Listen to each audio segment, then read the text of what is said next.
আমি আমার প্রাক্তনকে কখনো ক্ষমা করব না। পৃথিবীর সমস্ত নারী পুরুষ তারাও যদি ক্ষমা করে দেয় তবুও আমি ক্ষমা করব না। পিস্তলের গুলি অলরেডি লোডেড, শুট ডান, এমন পরিস্থিতি দাঁড়িয়েও যদি আমাকে বলা হয় তুমি ক্ষমা করে দাও, সেই পরিস্থিতি আমি কখনো ক্ষমা করব না। বেঈমান তো আসলে কখনো যোগাযোগ করার মতো না। ও আমাকে ছেড়ে গেছে, আমার টাকা পয়সা ছিল না, এখনো নাই।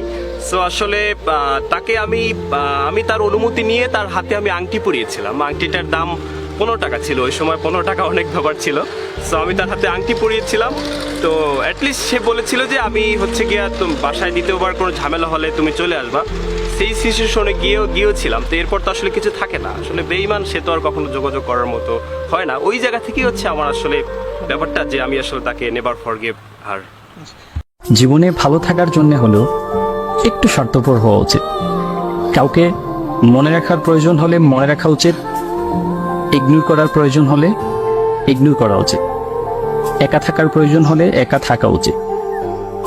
লোকের কথায় হলেও কান দেওয়া যাবে না। পৃথিবীতে কম বেশি সবাই স্বার্থপর, এটা স্বার্থের দুনিয়া।